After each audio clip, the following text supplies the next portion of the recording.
Welcome back, ladies and gentlemen, to another episode of Upward and Onward. Today I'm joined by Will Tondo, and today you'll get a chance to hear about some of the cool things he's done in the past and what he's up to now, like being a content creator, a brewer, philanthropist, photographer, entrepreneur, you name it. This guy does it. Everything. A little bit of everything, right? Yeah. That's healthy, though. Keeps you busy. Absolutely. Keeps you young. Yeah. I don't know about young, but busy. Busy is definitely a good word. I mean, keeps the mind going, and just got a lot of passions and a lot to conquer in a short time, I guess. Definitely. Well, thank you for taking the time to join us. No, appreciate you having me. Of course, anytime. What would be helpful for some of our listeners and our viewers is if you could just give us a little bit about your background and who you are. Yeah, that's always a question we like to ask on our podcast. The hard-hitting journalism questions is who is blank? Yep. Like Ali said, I'm Will Tondo, originally from Long Island, have been in Rhode Island for about 8 years. Went to Bryant University, fell in love with the state, the city of Providence, everything around it, the people, the food, and decided to stay. I'm the co-founder of House Enterprise. I'm the head of sales over at Restaurant, which is a new startup in Rhode Island, and do a bunch of different stuff in between, creating content, doing photography, you name it. Dude, sounds like your days are packed and you just are filled with all these cool things that you're doing. I'm so happy that you took the time to join us and share about your past and what you're working on now. No, I mean, I appreciate people in the state making content. You know, we've met through founders and friends in the CIC and stuff. So when we connected, I was like, it's a no-brainer. Yeah. Always happy to support other fellow Rhode Islanders and fellow people making content. So just happy to be here. Definitely. And as a matter of fact, that reminds me, I think the first time I ever saw you was at Long Live Brewery, and you and Jake were sitting down with Bradley Adams recording a podcast. First live podcast, yeah. Dude. First live podcast. So I'm there. I show up to a Founders and Friends event. I wasn't expecting there to be a podcast going on, but I see these guys doing their thing, and I'm like, wow, like that is so cool. I want to do exactly that. So thank you for motivating me. You probably didn't know it, but you inspired me really to get this thing started. Hey, that makes my day hearing that, so thank you. Definitely. So I think what also would be helpful is to get a sense of if this entrepreneurial spirit that you have in like photography and the love for that, was that something that came at a young age or was that something that you grew into? Yeah, I mean, I would, the entrepreneurial spirit side, I would definitely give credit to my parents. My father has owned many businesses in his life, has always picked up things quickly, and he has always been his own boss, which is something I've aspired to do. It's, have that financial freedom, have that flexibility, but also being able to, do stuff that you're passionate about. Yeah. So I give that aspect to my dad and my parents as a whole. So shout out mom and dad. But the photography aspect, I come from a town, Southold, Long Island, where for some reason, a lot of people had cameras. I don't know why. Okay. Photography was just one thing that people picked up, and there was a few different mentors that I had and older people that I looked up to that were taking photography, and it was just a cool thing to do. I don't know why. I don't know if it was like the arts program in Southold or just people had that creative niche. It's a pretty town. It's a summer town. That could have been it.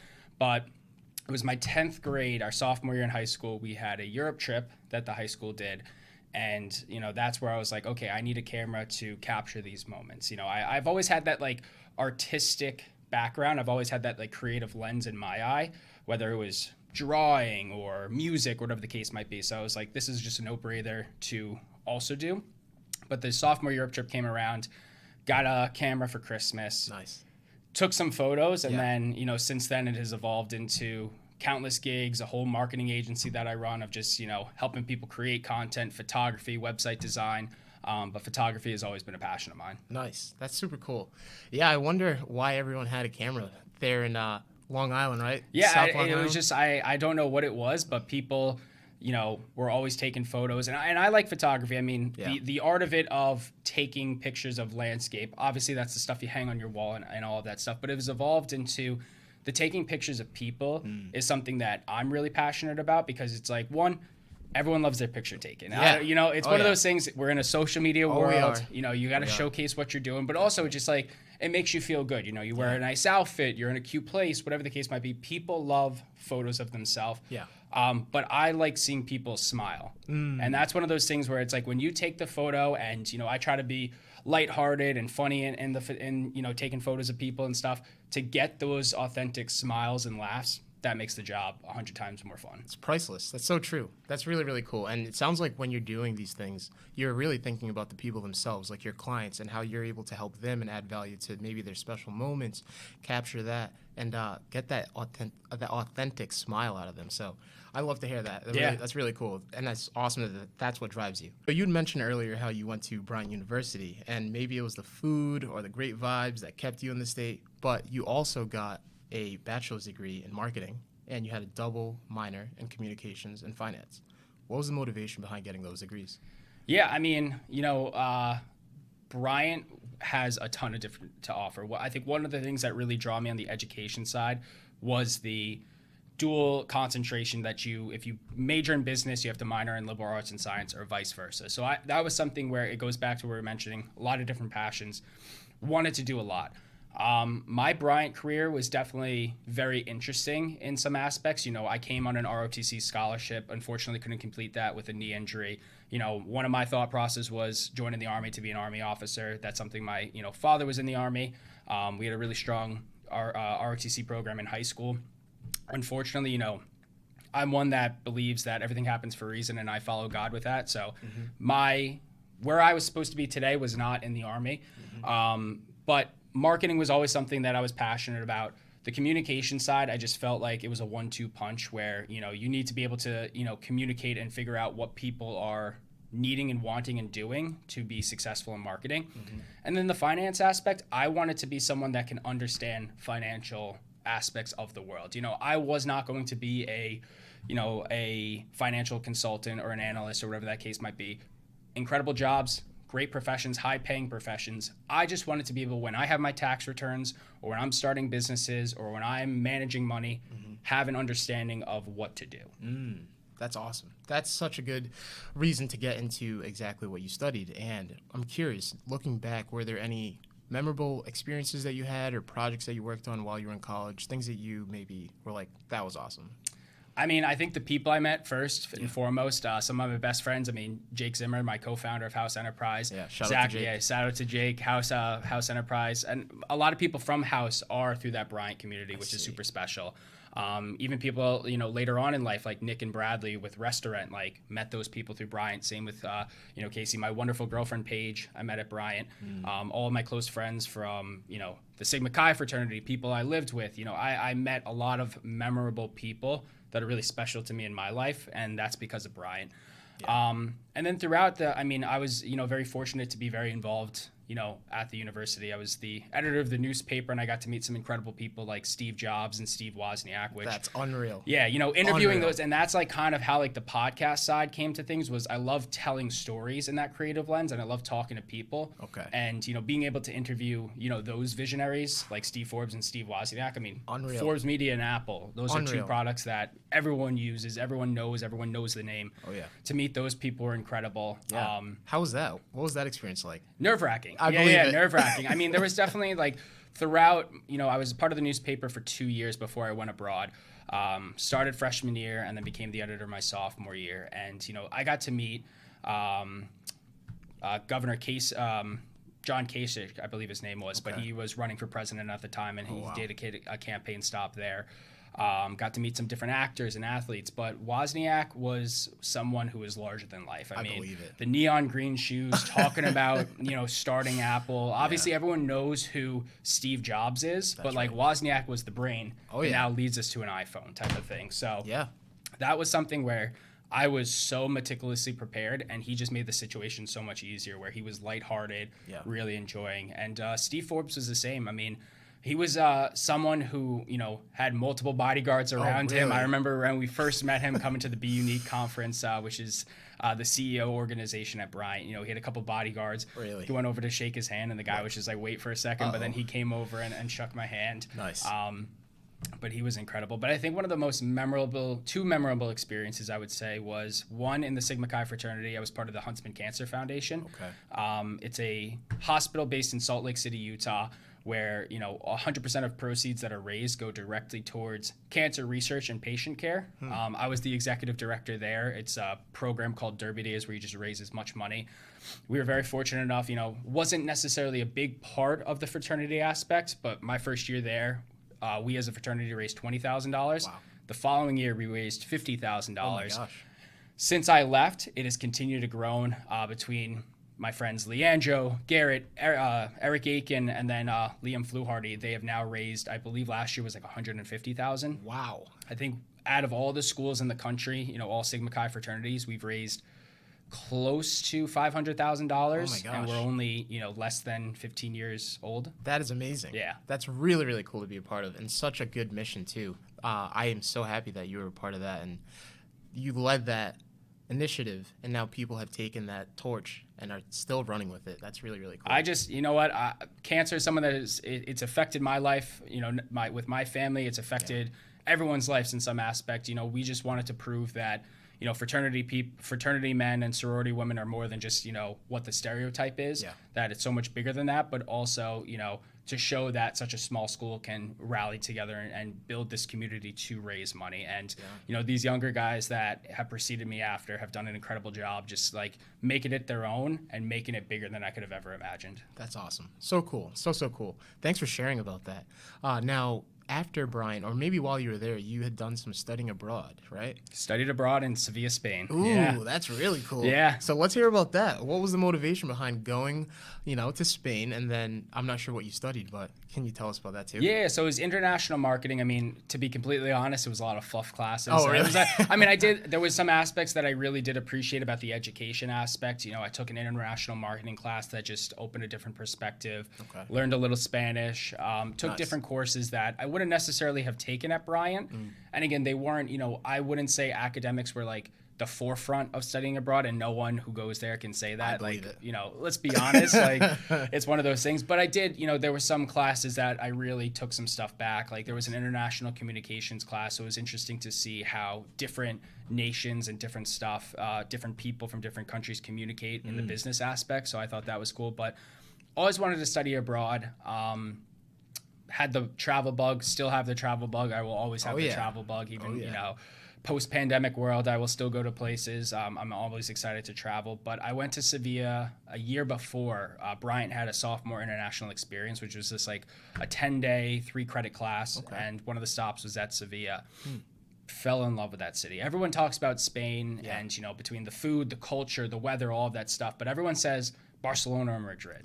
Seville is this small, underrated city. And it kind of reminds me of Providence, where it's like, you know, if you talk about the Northeast, everyone's like, well, New York and Boston. That's right.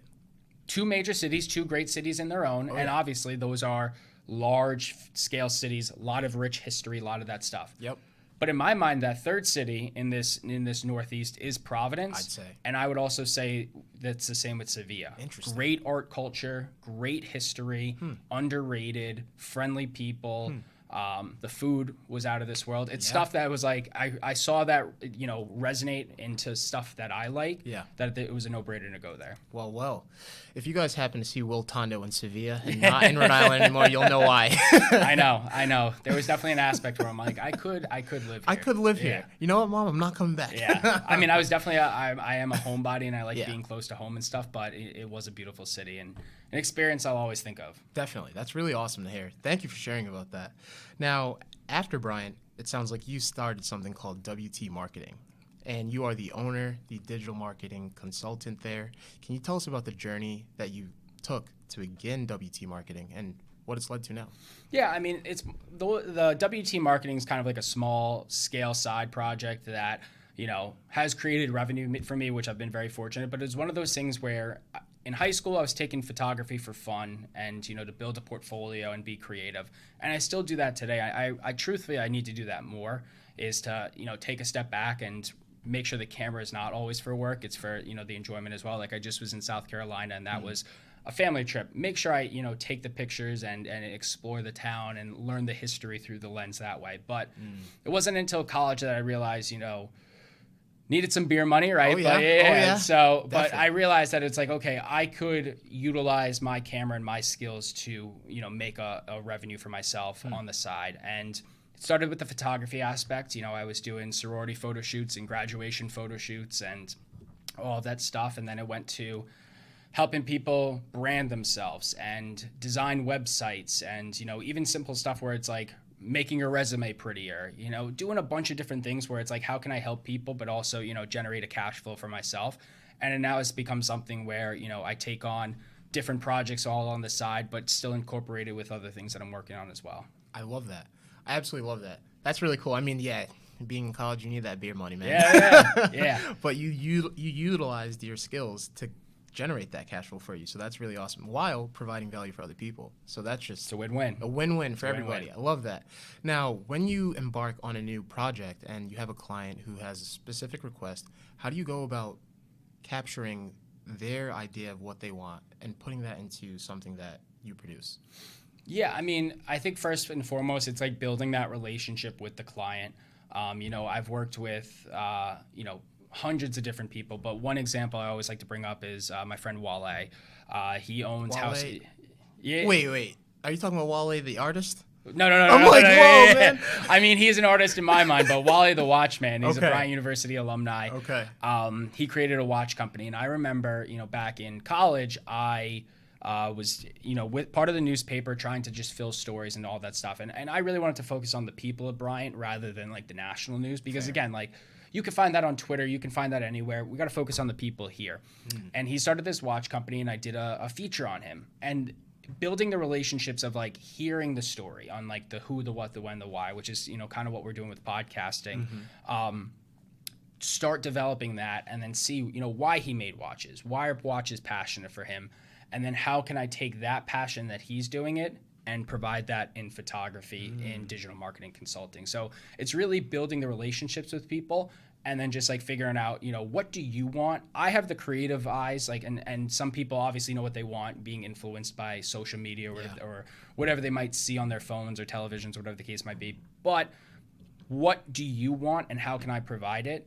Plus hearing them, talk about it. But they might not, they might say, I want the water bottle to look like this. That's right. But it's like, they might be like, I'm not caring about like the packaging, I'm caring about the water. So it's like, how do you be like, okay, you said that, but you wanted the water bottle like this. How can we change it and manipulate it to show what you actually want inside?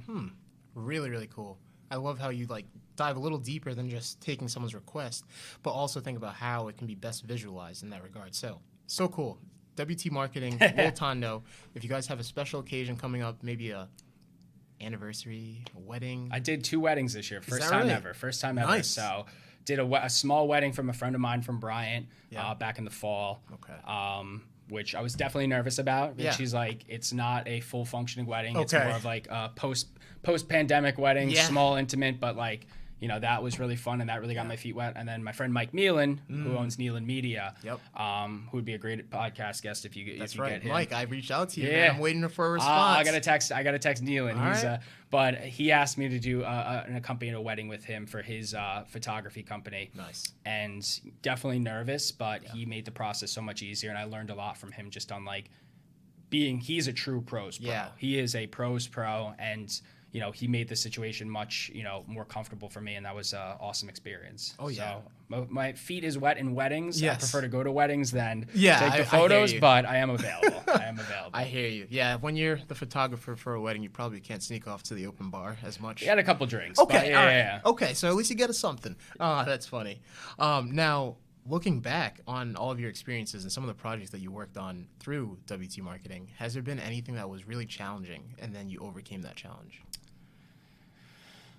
Challenging. I mean, everything, every shoot is different and every project is different. There's not a lot of, even if it's just photography or building a website or branding or stuff like that, getting to the people is the one aspect, but, every aspect is different, and how to, I think the hardest part about just like media and content right now is being different. Yeah.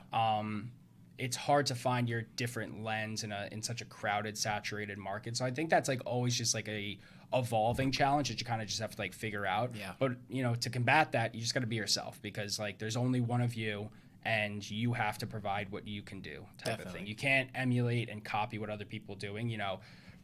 It might work in some aspects, but like the true authentic self and the true value that you provide is the best thing that you can provide as a whole. 100%. I say this often on these podcast episodes, but I think that people love authenticity, and that's what draws people to maybe work with you again or at 100%. all. 100%. Yeah. So as much as you can be yourself, be authentic, convey your thoughts in the way that you think are best, and maybe some of your work, please do that. Please do that. And thank you, Will, for sharing about how you've done a lot of cool things with WT Marketing. I want to jump next to how you have involvement in Restaurant, and you are the head of sales and venue development. Yes. That's so cool. Yeah. You guys are killing it. Can I say that much? Yeah, it might be early to say, but I'm just going to say you guys are absolutely killing it. I see you guys posting a lot on social media, different venues that you guys have secured, events that are coming up. So I want to say congrats so far. And I'm proud of all you guys. Yeah, no, it takes a village. It takes a village. And I think Rhode Island, you know, it goes back to one of the draws that I had of Rhode Island was there's so much potential here. Yeah. And there's so much that can be done. Yeah. You know, why can't the next big tech startup come from Providence, Rhode Island? Yeah. You know, why can't the entrepreneurial community emulate the ones in, you know, Texas, Boston, California, whatever the case might be? Why can't that be here? That's right. So, you know, Nick is an incredible founder. He is someone that, you know, he's done it before. Yeah. He's doing it again. Yeah. I drank his Kool-Aid quick. Oh, I mean, as you should. I met Nick in college, Okay. you know.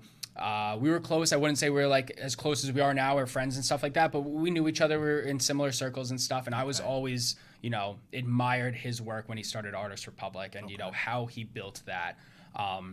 You know, we stayed in touch. We obviously are building Founders and Friends together, which we have the mansion party down in Newport, August. That's going to be a blast. I can't wait. The Belcourt Mansion. So that's going to be incredible. But, you know, we reconnected, you know, back in Rhode Island after school and stuff like that. And then, you know, he approached me about Restaurant very early on and was just like, it was like, if you need help, I'm around. You know, at the time I was still doing, you know, the marketing stuff on the side. We were building house. I still had a full-time job, you know. People always say, like, well, why don't you just do, like, one thing and just, like, do that? Well, it's like, well, my full-time job in corporate, it was a great opportunity, and I've done, you know, awesome stuff. However, it was more of just, you know, checking the boxes, whereas, like, when the laptop closed at 5, I had my passion. That's right. And I had my fun. So I'm now at Restaurant full-time. I took the jump into this crazy startup world. Here we go. But, you know, I appreciate Nick because I really, you know, not only being his friend and you know, seeing he's done it before, I believed in the product, I believed in Restaurant, and I believed in him. And, you know, the team he's built, what we're accomplishing in such a short time is incredible, but there's a lot of work to be done. And, you know, we got to, you know, ensure that this is a product people will use. That's right. Reminds me of Kobe Bryant saying, "Job's not finished." Job's not finished. Job's not finished. All right. Yeah. Well, then, job isn't finished. And with that, there are still things that you're doing now, like your venue development endeavors. Now, when you're looking at a new venue and you're thinking about having them maybe come on board or approaching them, what are some of the criteria that you look for or things that you consider?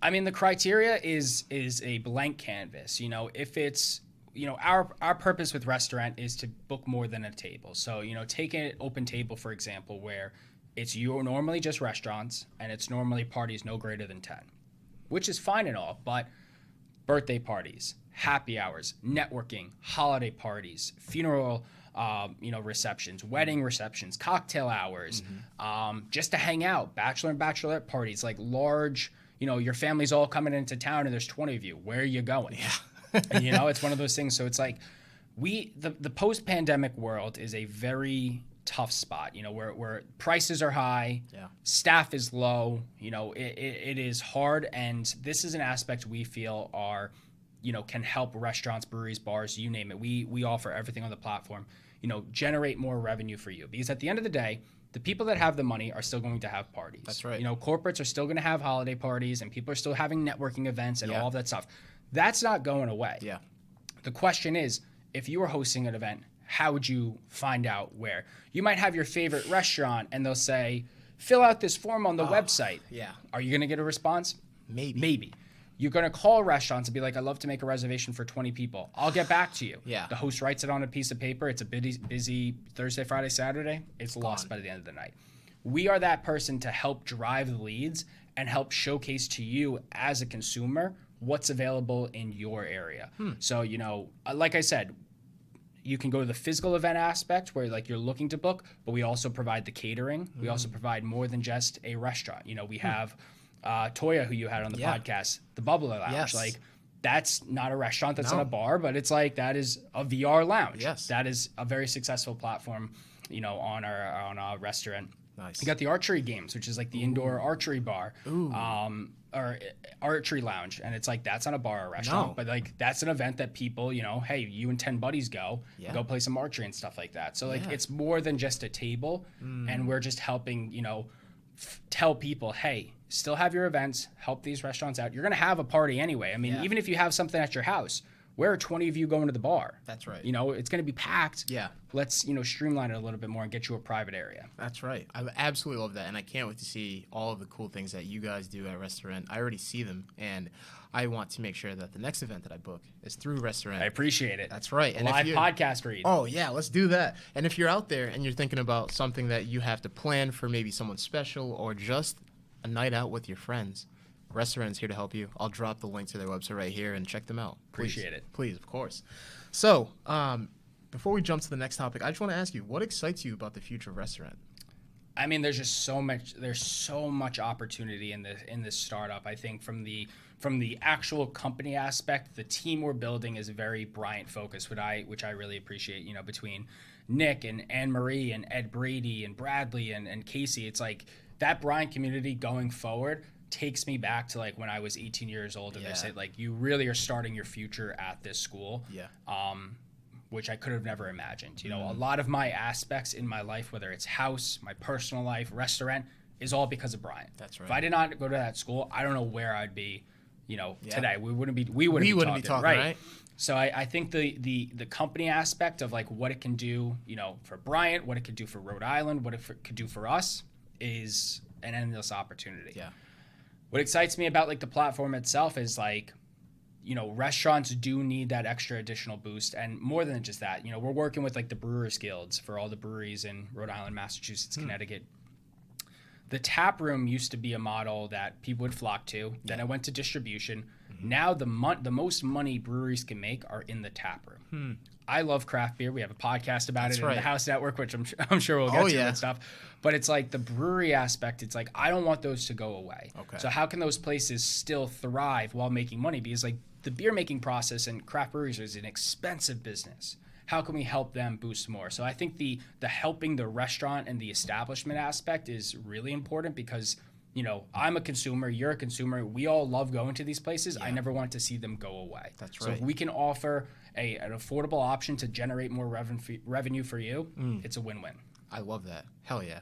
We definitely have generated more buzz where we've seen, restaurants that we've reached out to in February and March be like, I don't know you yet. I don't know if I want to take the risk. Now coming in July, heading into August, being like, I saw you sponsor this. We were sponsors of Restaurant Week. We were sponsors of Dining on the Hill, the Rhode Island Brewers Guild. Like we're doing all this stuff that people are like, I see you, heard you on the radio, saw you on the road show, saw you on TV. Like now I'm getting more comfortable. But again, like, I always take an aspect of Uber or Airbnb. Yeah. Would it be the dream to be like that? Of course. 100%. But you downloaded the Uber app. And again, I don't know the answer. You might not know either, but you download the Uber app. When is the first time you used it after you downloaded it? True. It's actually true. I have the Airbnb app. I've never booked an Airbnb. Same. I've been to Airbnbs, like whether friends are booking it or someone's like that. Yeah. Me physically, I have never booked an Airbnb. Same. But I believe in the model. Oh, me too. I totally understand it. And sorry, Brian Chesky, if you happen to see this, we are Rhode Island natives. We appreciate everything you've done in Rhode Island, going to RISD and then starting and becoming the CEO of Airbnb. Yeah, I mean, Airbnb, fantastic product. But it's one of those things where it's like, I use it, but like, am I physically using it? I might not. But it's the same aspect where like it takes time to grow and build that. It's just, making it a familiar name that people are like, I know Restaurant. That's right. So, you are the co-founder and CEO of a company called House Enterprise. For the people who aren't familiar, can you tell us what House Enterprise is and what the motivation was behind starting it? Yeah, so House Enterprise is an entertainment and media group based in Providence. We have a podcast network. We have content creators, bloggers. It's our own little hub of just like creating content. And it really started a few years back where, Jake and I were roommates at the time in Providence. We were home brewing. We always wanted to start something. And it goes back to, college and like when we met, we always wanted to start something. And then the pandemic happened. I was laid off from my first job. Everyone was obviously remote. Needed to pass the time. So we thought, let's start a podcast, right? Just as everyone does in all that time. But we wanted to just do something to pass the time, and never really thought much of it. Didn't know if it was going to last more than a couple episodes, but we wanted to, have some fun, talk to some people, and it was craft beers, business news, and sports entertainment, beers, business, and balls, BBB. Because those are the things we loved. We love drinking craft beer. We love talking sports, and we want to know what's going on in the business world. That's right. From there, it evolved to people being like, it gained some traction. We got some great guests. We needed to build a website to be a little bit more official. And then people were like, you should start a blog. And friends from high school, Sam Basil and Chris Hanold are two people I've known for years at high school, some of my closest friends. They immediately hopped on. Then more people from Bryant, like Zach Mastriani and Jordan Laube, and all of these different people came together. People from Jake's community that, became some of my closest friends, James Moss, and, people like that. We all built this. We started the blog, and then the blog came to more podcasts, and then it became to video series. Then it became to traveling and interviewing and doing live shows where, we met. And it's now at the point where we have over 40 creators. We have a dozen shows. We're getting a ton of different views across all platforms. We're getting some great sponsorship deals, and it's just becoming a fun project that just keeps evolving. See, that's key too. I feel like you guys are having fun with it, and if you mix something that you're interested in with like what you're working on, then you can really go far. So that's so cool to hear that you guys are doing that, having fun with it, and really just having this whole ecosystem of content creation, journalism. What else? What else goes on in there?